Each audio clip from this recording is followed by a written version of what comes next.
اس وقت یہ ہے کہ اصل نماز یہی ہے، یہ سورہ فاتحہ۔ چنانچہ میں آپ کو حدیث سنا رہا ہوں جو صحیح بخاری میں بھی ہے، صحیح مسلم میں بھی ہے، جامع ترمذی میں بھی ہے، سنن ابی داؤد میں بھی ہے، سنن نسائی میں بھی ہے، اور بہت سی کتابوں میں موجود ہے۔ اور یہ عن عبادہ بن صامت رضی اللہ تعالیٰ عنہ، حضرت عبادہ بن صامت سے ہے مرفوعا کہ حضور نے فرمایا لا صلاۃ لمن لم یقرأ بفاتحۃ الکتاب، اس شخص کی کوئی نماز نہیں ہے جس نے کہ سورہ فاتحہ کی تلاوت نہیں کی۔ اب اس سے ہمارے ہاں ایک بڑا اختلاف پیدا ہوا، وہ نوٹ کر لیجیے۔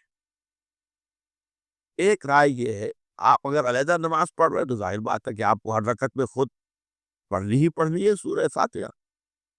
جب باجماعت پڑھ رہے ہیں، اب کیا شکل؟ امام پڑھ رہا ہے سورہ فاتحہ تو کیا مقتدی کو بھی پڑھنی چاہیے؟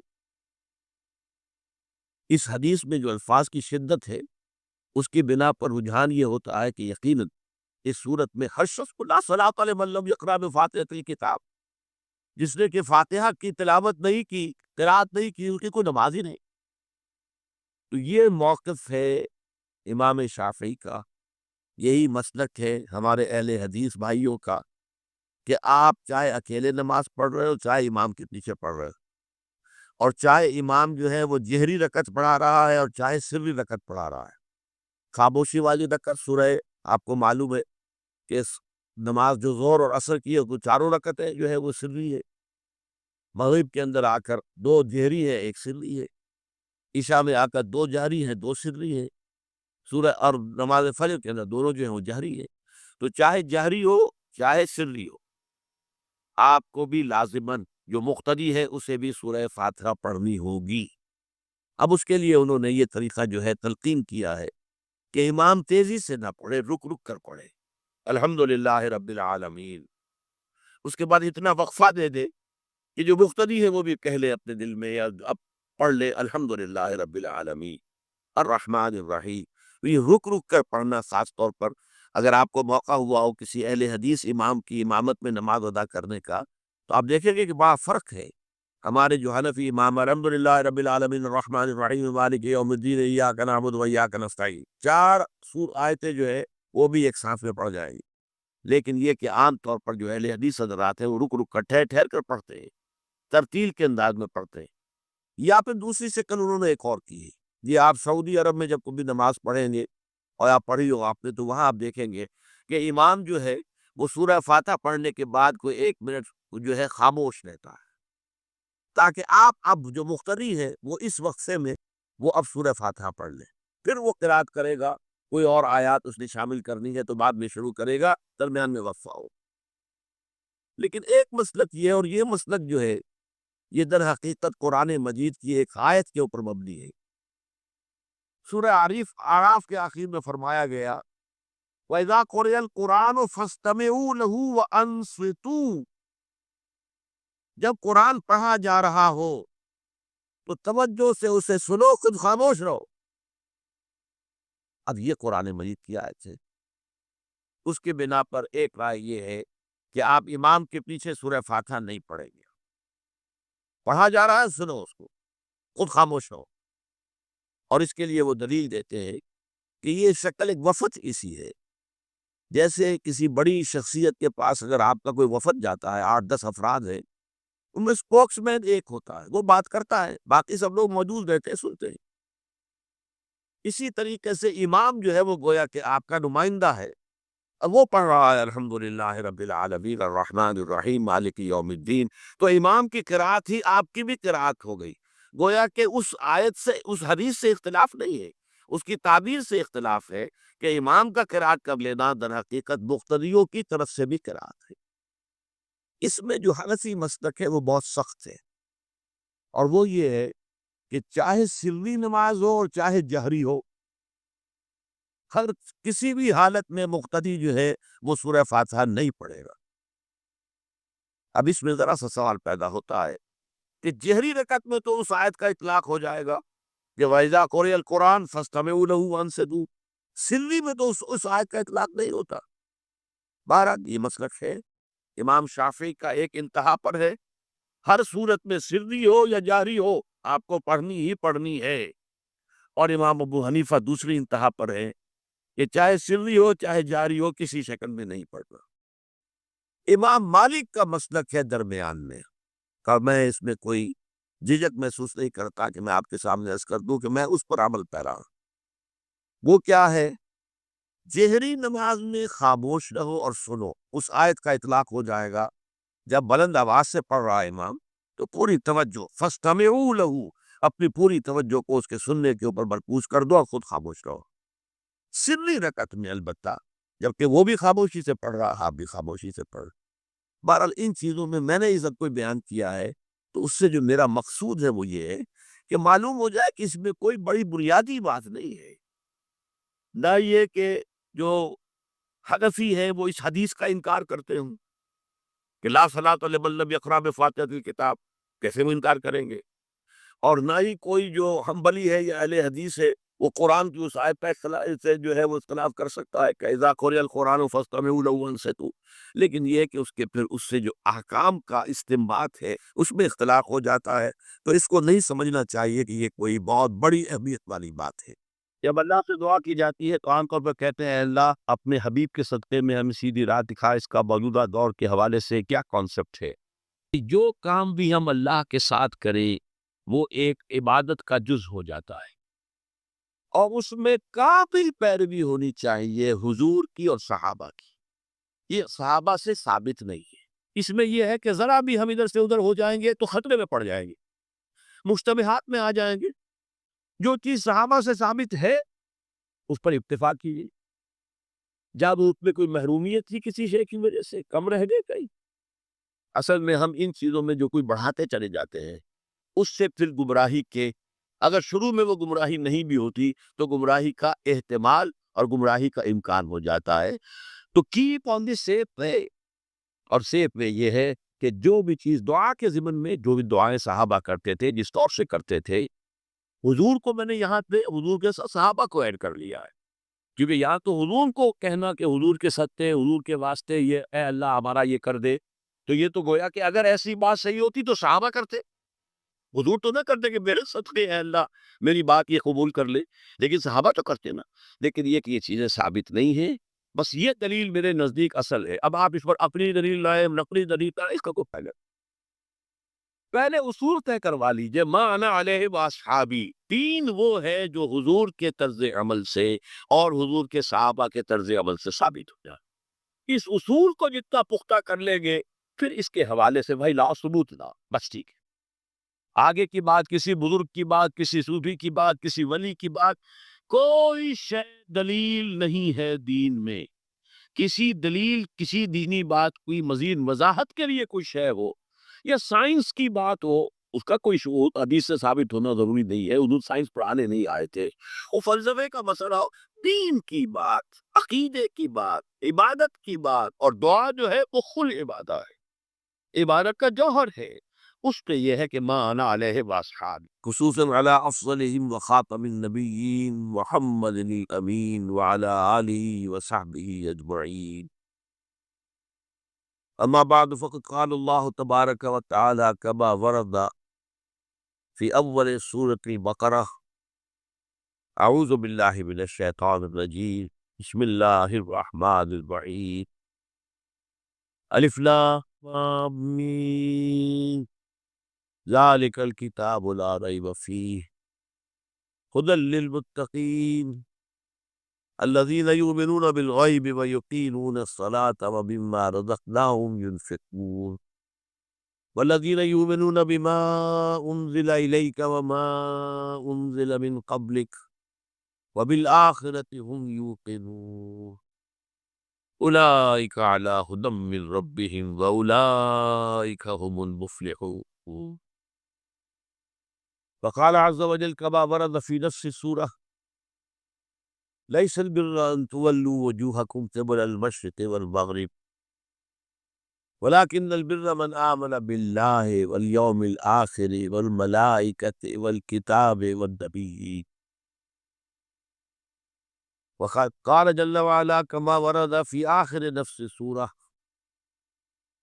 آمن الرسول بما أنزل إليه من ربه والمؤمنون کل آمن باللہ وملائکتہ وکتبہ ورسلہ لا نفرق بین احد من رسلہ وقالوا سمعنا واطعنا غفرانک ربنا والیک المصیر. وقال عز وجل كما ورد في القرآن في سورة التغابن فآمنوا بالله ورسوله والنور الذي أنزلنا والله بما تعملون خبير. يوم يجمعكم ليوم الجمع ذلك يوم التغابن ومن يؤمن بالله ويعمل صالحا يكفر عنه سيئاته ويدخله جنات تجري من تحتها الأنهار خالدين فيها أبدا ذلك الفوز العظيم.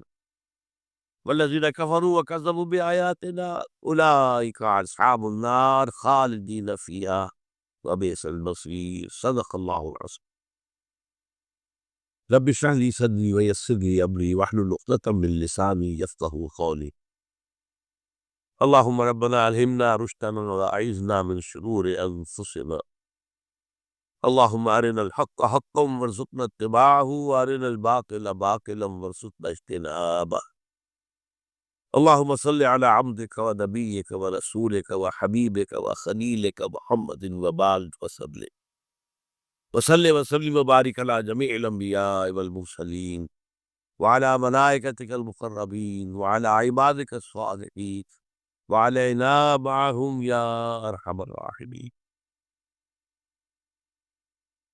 معزز حاضرین اور محترم خواتین، آج ہم اللہ کا نام لے کر 4 خطبات سیرت کا سلسلہ شروع کر رہے ہیں۔ آپ دعا کریں کہ اللہ تعالی حالات کو سازگار بنائے رکھے، میری طبیعت بھی اس قابل رہے کہ میں اس پروگرام کو پورا کر سکوں۔ طبیعت میری ٹھیک نہیں ہے، آپ کو میری آواز سے بھی اندازہ ہو رہا ہوگا، تاہم جیسا بھی کچھ ہے اللہ تعالیٰ جو ہے اس میں اس کام کو جاری رکھنے کی توفیق بھی رکھے، تو یہ اسی کا فضل و کرم ہے۔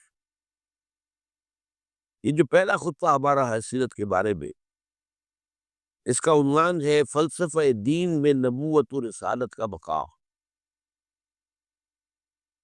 یہاں لفظ فلسفہ قابل غور ہے۔ کیا فلسفے کا دین کے ساتھ کوئی تعلق ہے؟ عام طور پر یہ لفظ دین کے حوالے سے استعمال نہیں ہوتا۔ ہم حکمت قرآن، حکمت دین یہ استعمال کرتے ہیں، اور یہی قرآن کی اصطلاح بھی ہے۔ فلسفہ قرآن کی اصطلاح نہیں ہے، حدیث کی اصطلاح ہے۔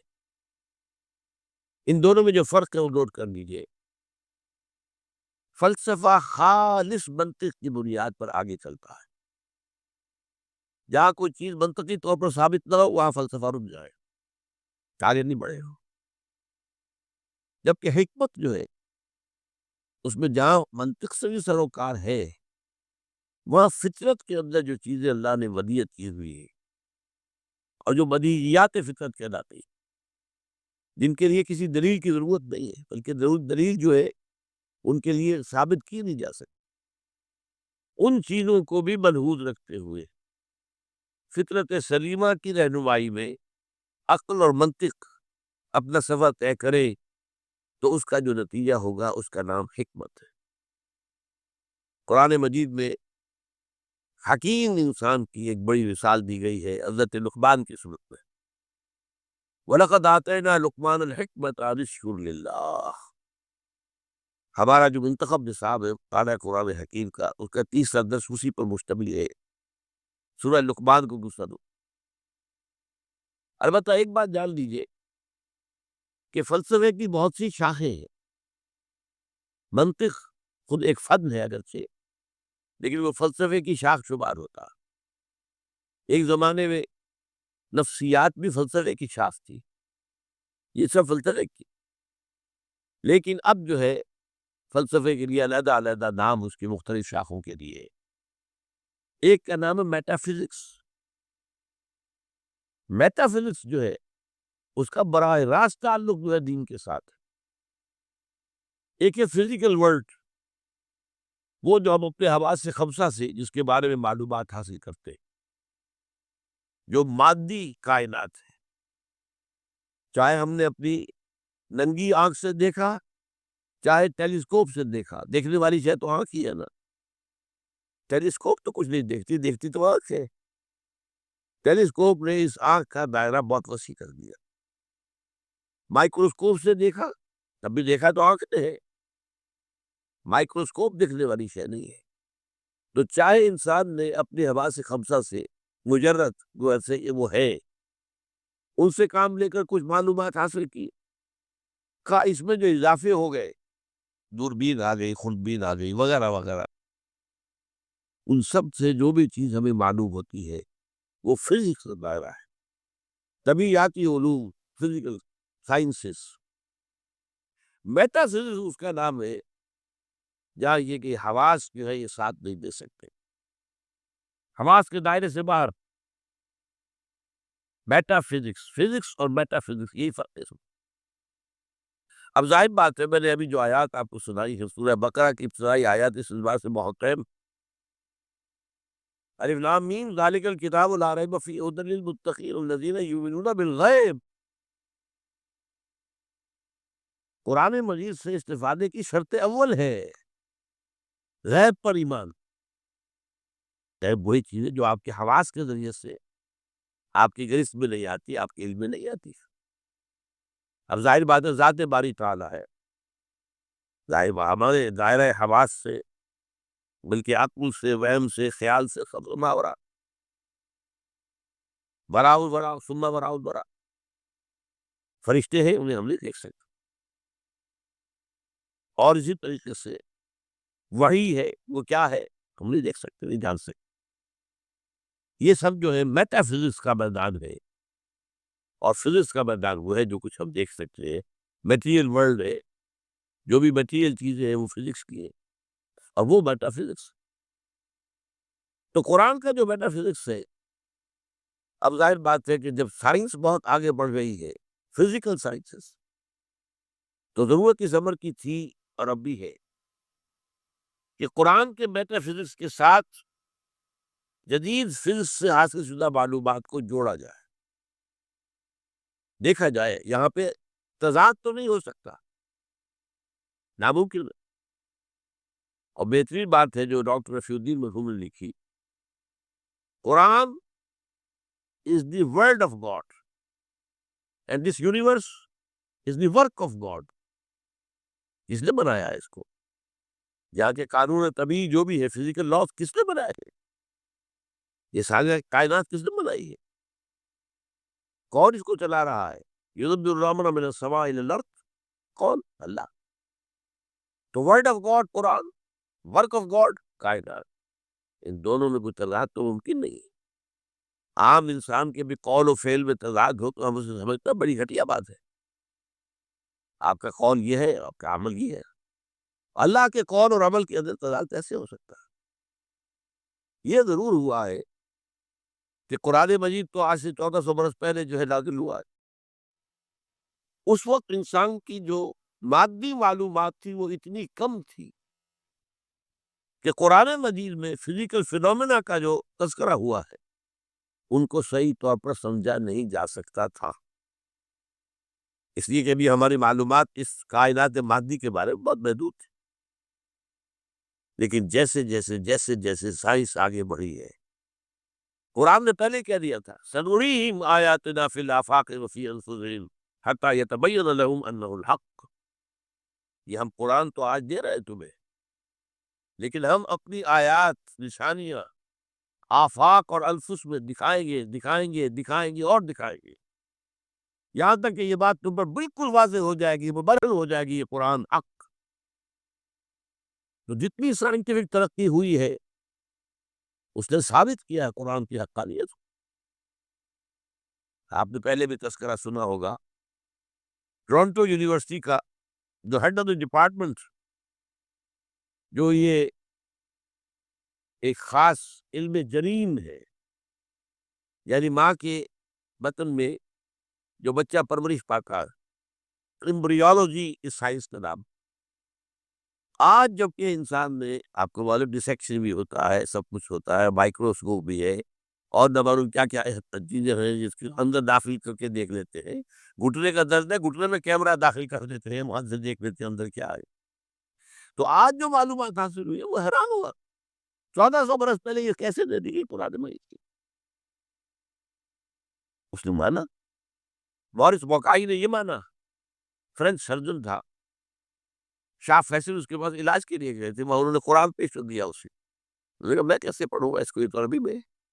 تو کہا کوئی بات نہیں، میں آپ کے لیے استاد بنا دوں. بادشاہ کے لیے کیا مشکل تھا، سعودی عرب سے لا کر ایک ٹیوٹر رکھ دیا گیا اس کے پاس. اس نے عربی سیکھی، پھر قرآن پڑھا، پھر کتاب لکھی، the Bible, the Quran and the science. اور اس میں یہ ثابت کیا اور اقرار کیا کہ قرآن میں کوئی شے وہ نہیں ہے جسے سائنس نے غلط ثابت کیا ہو. یہ ہو سکتا ہے کہ قرآن میں بہت سی چیزیں ایسی ہیں جن کی حقیقت تک ابھی سائنس کی رسائی نہیں ہوئی، یہ اور بات، لیکن کوئی شے ایسی ثابت ہو گئی ہو کہ قرآن کی یہ بات غلط ثابت ہو گئی، یہ دے. تو آج اصل میں اس وقت کی بہت ضرورت ہے اس کی کہ یہ جو دو علوم علیحدہ علیحدہ چل رہے ہیں، یہ دو آنکھیں ہیں. ایک آنکھ یہ دیکھو، کھول آنکھ، زمین دیکھ، فلک دیکھ، فضا دیکھ، زمین اور آسمان کو دیکھو. افلا ينظرون الى الابل كيف خلقت والى السماء كيف رفعت. دوسری آنکھ وہی. ان دونوں آنکھوں سے دیکھو. اس سے حقیقت کا علم قرآن سے لو، اس سے کائنات کا علم اپنی حواس خمسہ اور عقل کے ذریعے لو، اور پھر دیکھو تو ان دونوں میں کوئی تضاد نہیں. یہی ہے در حقیقت میری آج کے اس گفتگو کی بنیاد، کہ نبوت اور رسالت کا مقام و مرتبہ دین کا جو میٹا فزکس ہے، دین کا جو فلسفہ اور حکمت ہے، اس میں کیا ہے. تو ہمیں سب سے پہلے یہ جاننا ہوگا، یہاں یہ ذکر کر دوں میں کہ میں نے اس موضوع پر جس کو آج میں یہاں تحریر کر رہا ہوں، آج سے 25 برس قبل یہ جو ہمارا یہ ٹاؤن ہال ہے، جنا ہال، 26 مارچ 1975 کو تقریر کی تھی.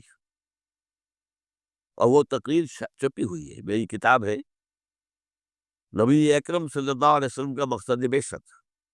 یہ جو میرا آج کا لیکچر ہے وہ پہلا لیکچر اسی موضوع پر اس وقت تھا. اب 25 سال میں یقیناً میرے فکر میں بھی کچھ وسعت پیدا ہوئی ہے. وہ جو علامہ اقبال نے جو کہا تھا، only stones do not change, رائے میں کچھ نہ کچھ تبدیلی آ سکتی ہے، کوئی وسعت ہو سکتی ہے، اپنی کسی بات پر انسان نظر ثانی کر سکتا ہے. اس پہلو سے یقیناً کوئی تھوڑا سا فرق نظر آئے گا اگر آپ دونوں کا تقابلی مطالعہ کریں گے. جو میری آج کی بات اور آج سے 2 سال قبل میری یہ کتاب آئی ہے، اس کا تو عنوان ہی اصل میں ایسا تھا کہ جس سے ہمارے بہت سے رفقا جو ہے گھبرا گئے کہ اس کا تو عنوان کا مطلب ہی سمجھ میں نہیں آئے گا. ایجاد و ابداع عالم، ایجاد و ابداع عالم سے لے کر عالمی نظام خلافت تک، جب کائنات کا آغاز ہوا ہے اس وقت سے لے کر اور جو اختتام ہونا ہے اس دنیا کا، خلافت علی منہاج النبوہ عالمی سطح پر، اس کے درمیان سارے لنکس جو ہے وہ سائنس اور قرآن دونوں کے حوالے سے اور دونوں کو جوڑتے ہوئے میں نے اس کے اندر پیش کیے. تو جن حضرات کو بھی ان موضوعات سے دلچسپی ہو وہ میری وہ کتاب بھی پڑھے، آج سے 25 سال پہلے کی، نبی اکرم صلی اللہ علیہ وسلم کا مقصد بعثت اور انقلاب نبوی کا اساسی بنیاد. پھر یہ کہ یہ ایجاد و ابداع عالم کا بھی مطالعہ کریں، کوشش کریں. اور میرا جو ہے آج کا یہ لیکچر انشاءاللہ ان دونوں کی تفصیل کا ذریعہ بن جائے گا کہ بات آسان ہو جائے گی. دیکھیے قرآن میٹا فزکس کیا ہے، ہم اس کو ایمان سے تعبیر کرتے ہیں.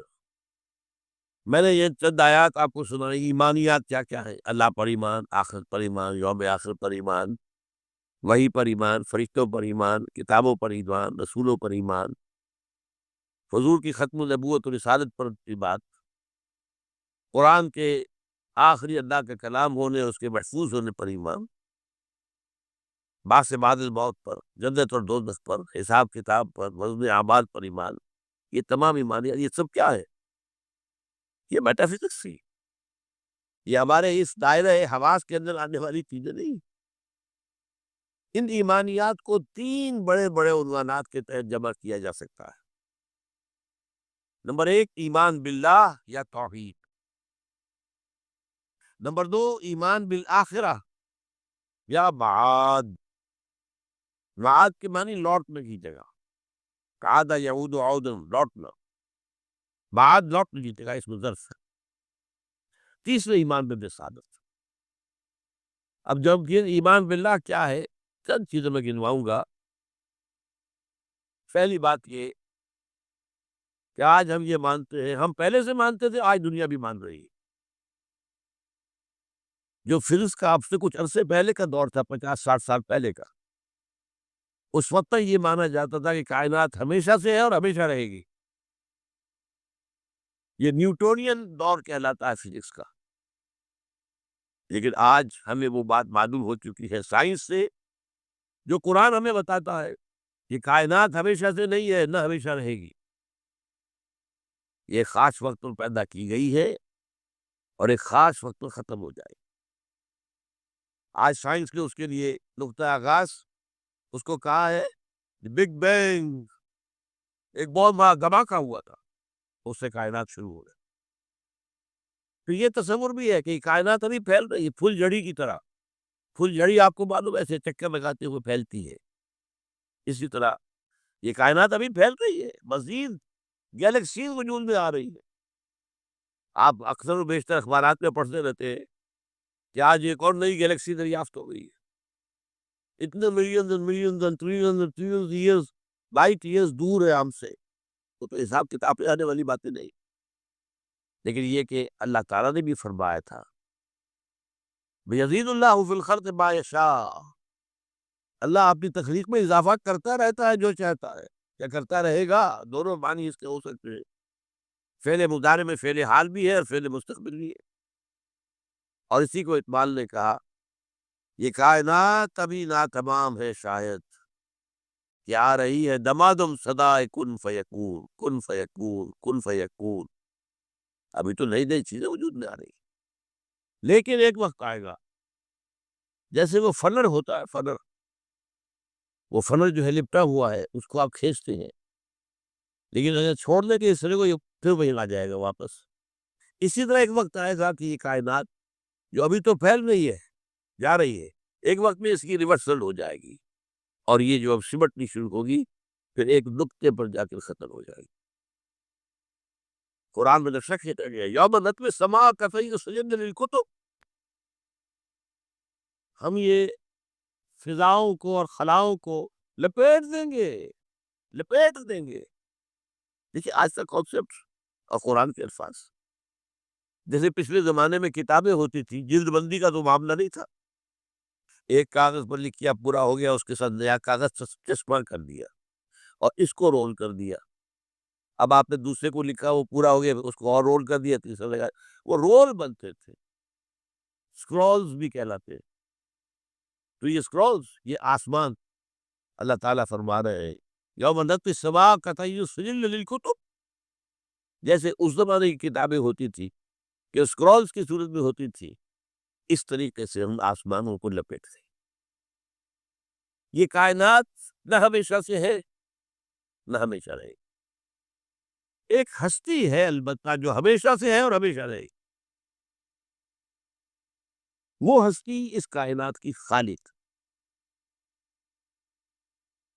اس کی جہاں تک ذات کا تعلق ہے، یہ ہمارے فہم سے، ہمارے عقل سے، ہمارے تخیل سے، ہمارے تصور سے، ہمارے وہم سے وراء وراء ثم وراء وراء ثم وراء، اس کے بارے میں علم یہی ہے کہ یہ سمجھ میں آ جائے کہ اس کو ہم نہیں جان سکتے، بیانڈ our limits۔ اس کے بارے میں ساری معرفت جو ہمیں حاصل ہوتی ہے، اس کی اسماء و صفات سے ہوتی ہے۔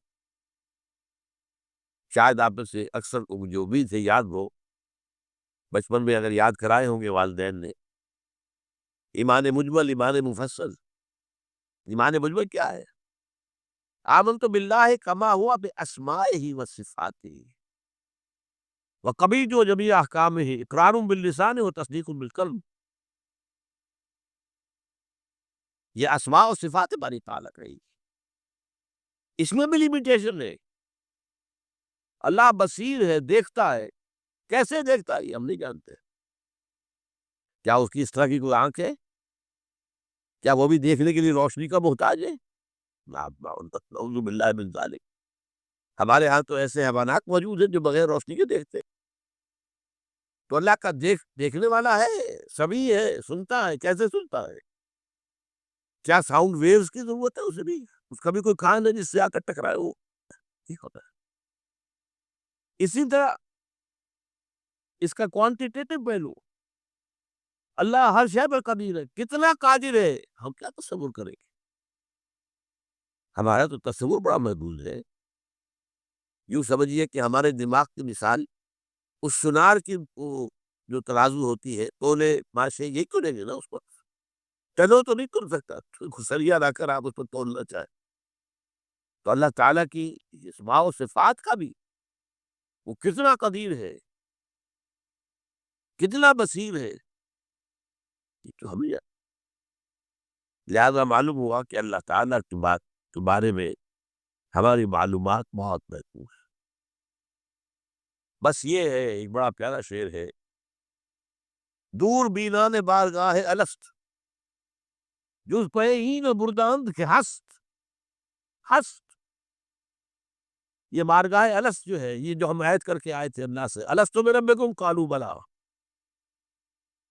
تو بارگاہ الست اللہ کی بارگاہ، جو لوگ اس بارگاہ میں دور تک دیکھ سکتے ہیں، وہ سوائے اس کے اور کچھ نہیں کہتے کہ بس یہ تو ہمیں معلوم ہے کہ ہے، لیکن کیا ہے، کیسا ہے، کتنا ہے، کیسے دیکھتا ہے، کیسا اس کا چہرہ ہے، حالانکہ قرآن میں لفظ آیا چہرہ، کیسے اس کے ہاتھ ہے، قرآن میں لفظ آیا ہاتھ، ہم نہیں جانتے۔ دور بینان بارگاہ الست جو پئین بردان کے ہست، اس کی میں مثال دیا کرتا ہوں۔ دیکھیے کوئی دیوار ہے، بہت بڑی فصیل ہے، اب آپ دیکھ رہے ہیں اسے تو آپ کو اندازہ ہو گیا کہ ہوگی اتنی کوئی 100 فٹ اونچی ہوگی، چلیے وہ جہاں تک نظر آ رہی ہے اتنی لمبائی ہے، اس کے اوپر کوئی رنگ وغیرہ ہے وہ بھی نظر آ گیا۔ کوئی اندھا شخص ہے وہ کیا کرے گا؟ وہ جا کے دیکھے گا، ٹٹورے گا، ہے بھائی فصیل تو ہے، وہ کتنی اونچی ہے اسے کیا پتا، وہ تو نہیں دیکھ سکتا۔ یہ وہ ہے کہ دور بیدان بارگاہ الست جس پہ این بردان کے ہس ہے ضرور۔ یہ جو اللہ ہے جس نے اس کائنات کو پیدا کیا، سارے نام اچھے نام اسی کے، ارید اللہ عبد الرحمن ایما تدعو فلہ الاسماء الحسنی، چاہے اللہ کہہ کر پکار لو، چاہے رحمان کہہ کر پکار لو، جس کو بھی پکارو یہ جان لو کہ تمام اچھے نام اسی کے، تمام اچھی صفات اسی کے اندر ہے، اور بتمام و کمال ہے، وعلیٰ کل شیء قدیر ہے، بکل شیء علیم ہے، ہر چیز پر قادر، ہر چیز کا دیکھنے والا۔ پھر وہ تنہا ہے، تنہا اپنی ذات میں، تنہا، لا شریک لہ، کوئی شریک نہیں، نہ صفات میں شریک ہے، نہ اختیارات میں شریک ہے، وہ تنہا ہے، لا مثل لہ ولا مثال لہ ولا مثیل لہ ولا ضد لہ ولا ند لہ ولا کفو لہ۔ یہ ہے اللہ کی ذات کے بارے میں ہمارے تصورات کا خلاصہ۔ اب آئیے دوسرا، ایمان بالآخرہ۔ اس اللہ نے جو اس کائنات کو تخلیق فرمایا ہے، اس میں اس کی تخلیق کا کلائمیکس انسان ہے، جس کی میں تفصیل ذرا بعد میں بیان کروں گا، ابھی یہ مضمون ختم ہو جائے۔ تخلیق کا کلائمیکس انسان، اس انسان کی یہ زندگی جو ہے، اسے ہم اپنے محدود مشاہدے کی وجہ سے سمجھ بیٹھتے ہیں 60 70 80 برس، وہ بہت بوڑھا ہو گیا 90 برس 100 برس، کوئی 100 کراس کر گیا تو اخبار میں خبریں آ جائیں گی۔ بس نہیں، یہ انسان مسجود ملائک بنایا گیا، یہ کلائمیکس ہے اللہ کی تخلیق۔ اور ایک خاص بات نوٹ کیجئے، اللہ نے فرمایا خلقتہ بیدیا، میں نے اسے اپنے دونوں ہاتھوں سے بنایا۔ دونوں ہاتھ کون سے ہیں؟ ایک عالم امر ہے اور ایک عالم خلق ہے، تو ابھی میں بتاؤں گا آپ کو۔ اور یہ عالم و خلق یا اللہ کی ذات میں جمع ہے یا انسان کی ذات میں جمع ہے۔ باقی پوری کائنات میں یا کوئی شے ہے تو عالم خلق کی ہے، یا دوسری ہے تو عالم امر کی ہے، دونوں چیزیں جمع ہے اللہ کی ذات میں اور انسان کی ذات۔ اسی لیے حدیث ہے ان اللہ خلق آدم علی صورتہ، اور یہ حدیث ابو ہریرہ سے ہے رضی اللہ تعالی عنہ، اور بخاری اور مسلم دونوں میں اللہ نے آدم کو اپنی صورت پر بنایا ہے۔ اب اس سے اونچا مقام کیا ہو؟ کیا ایسی عظیم ہستی کی زندگی بس 40 50 60 70 80 برس، اس میں بھی کچھ حصہ تو بچپن کا گزر گیا، ابھی ہوش ہی نہیں، شعور ہی نہیں، بعد میں بھی 80 کے بعد ہو 70 کے بعد ہو تو انسان کے جو حواس ٹھیک نہیں رہتے،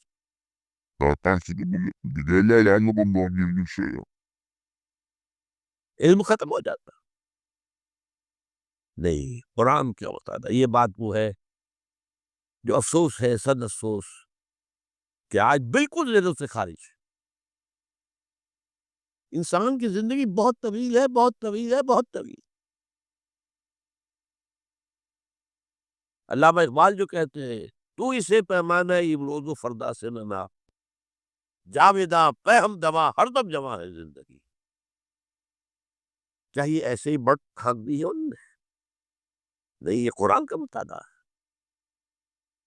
5 زندگیاں ہیں انسان کی، جن میں سے 2 ان میں سے ڈورمنٹ ہے، سوتے ہوئے گزری، اور 3 ایکٹیو ہے۔ سب سے پہلے انسان کو عالم ارواح میں پیدا کیا گیا، صرف روحیں تھی، جسم نہیں تھا، اور یہی عالم امر ہے۔ روح، یہ سنون کا روح خود روح من امر ربی، یہ آپ سے روح کے بارے میں پوچھتے ہیں، فرما دیجئے یہ روح میرے رب کا امر ہے، امر۔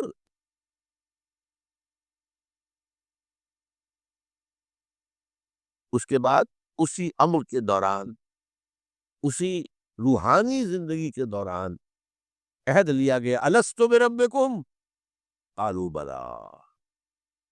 ساری ارواح آدم سے لے کر آخری انسان جو دنیا میں آئے گا، سب کی ارواح موجود تھی، میری، میرے والد کی، میرے دادا کی، پردادا کی، سگڑ دادا کی، آدم تک، اور میرے بیٹے کی اور پوتے کی اور پڑ پوتے کی، اور آخری انسان جو آئے گا دنیا میں اس تک، تمام انسانوں کی ارواح۔ الارواح جنود مجندہ، حدیث میں الفاظ، لشکروں کے لشکر، تمام ارواح انسانیہ پیدا کر دی، لیکن جسم کسی کا نہیں تھا۔ ان سے عہد لیا گیا، الست بربکم قالوا بلی، کیا میں نہیں ہوں تمہارا رب، مالک، آقا، حاکم، پروردگار؟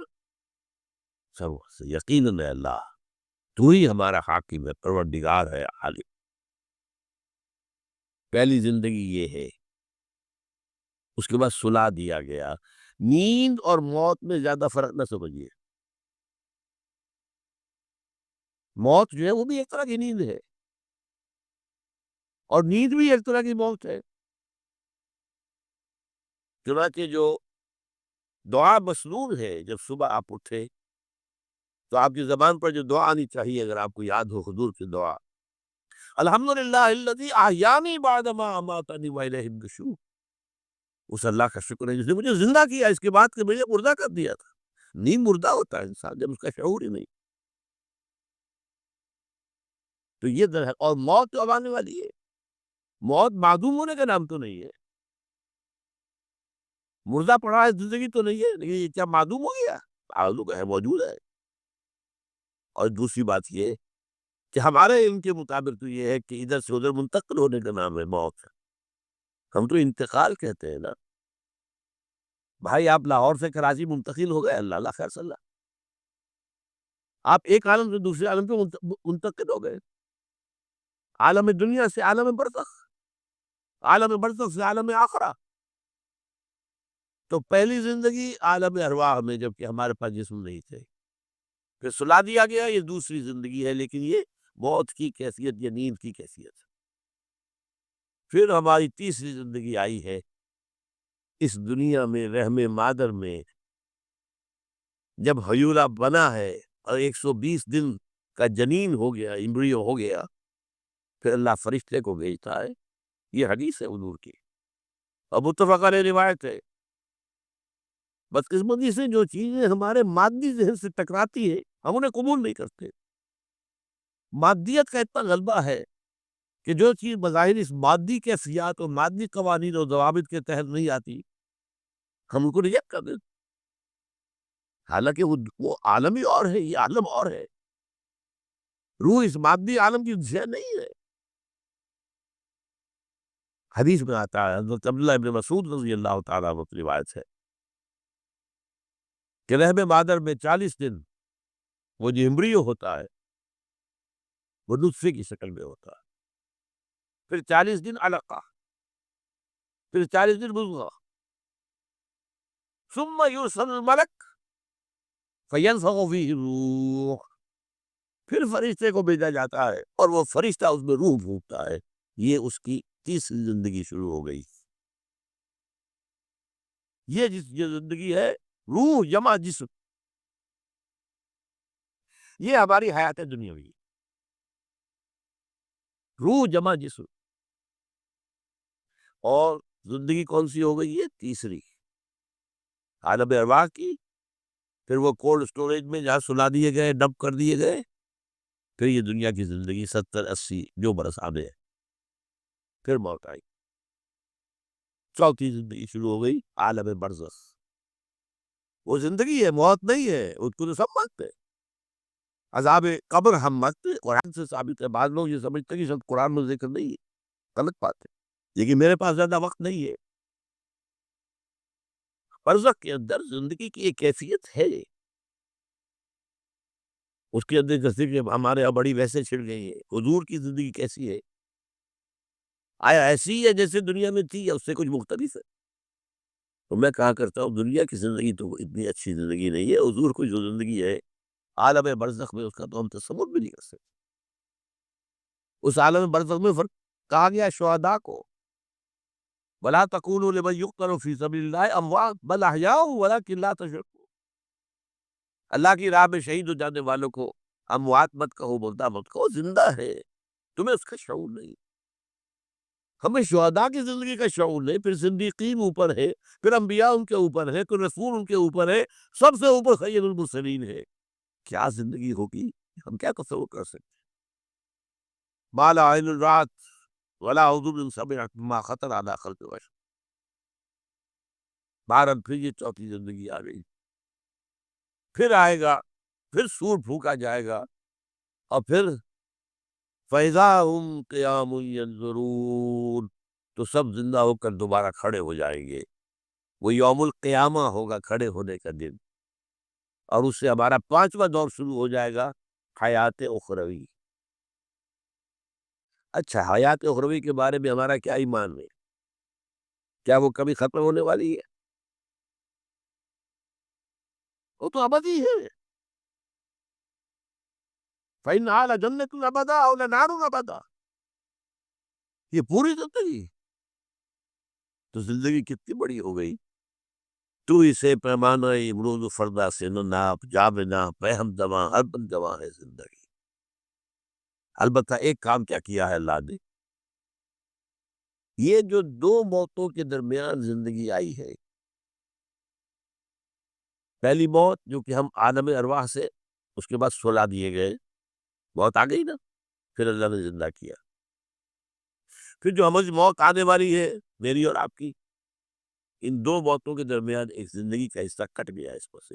یہ لمبا پروسیس، وہاں سے وہاں تک، مبدأ و معاد، انا للہ و انا الیہ راجعون، اس میں یہ چھوٹا سا ہماری زندگی میں سے حصہ کاٹ کر اس سے ایک امتحانی وقفہ بنایا گیا۔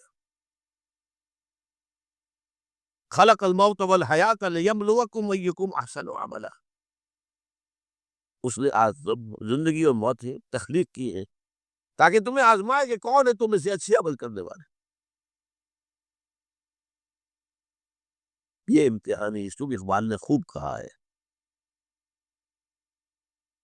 گلزم ہستی سے تو ابرا ہے مانند حباب، اس ریاں خانے میں تیرا امتحان ہے زندگی. اب امتحان 3 گھنٹے کا بھی ہوتا ہے تو وہ 30 سال کا بھی ہو سکتا ہے. یہ تو ایک کوانٹیٹیو ایلیمنٹ ہوا. امتحان امتحان ہے، ٹیسٹنگ از ٹیسٹنگ.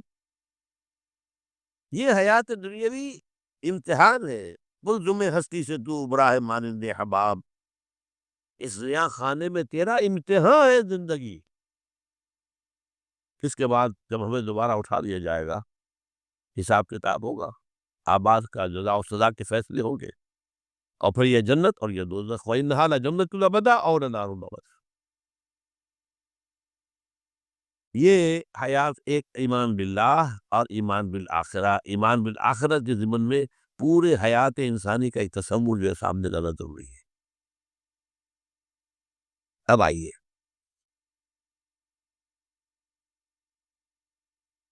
میں نے کہا تھا تخلیق کے بارے میں کچھ باتیں آپ کو بتاؤں گا.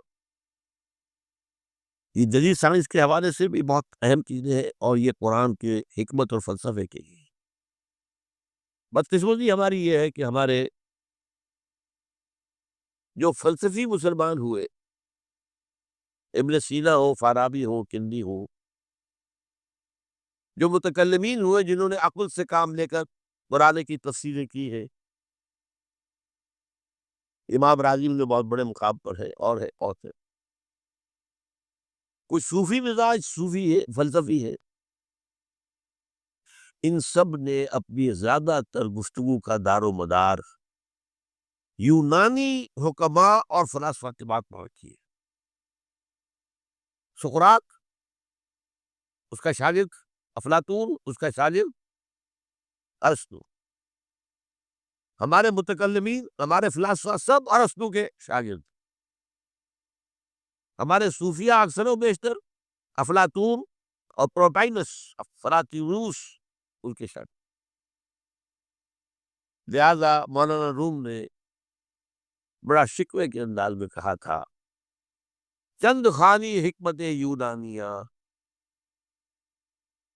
تم کب تک یونانیوں کی حکمت پڑھتے رہو گے، یونانیوں کا فلسفہ پڑھتے رہو گے، یونانیوں کی میٹا فزکس، یونانیوں کی منطق. چند خانی حکمت یونانیہ، حکمت قرآنیہ راہم بخواں.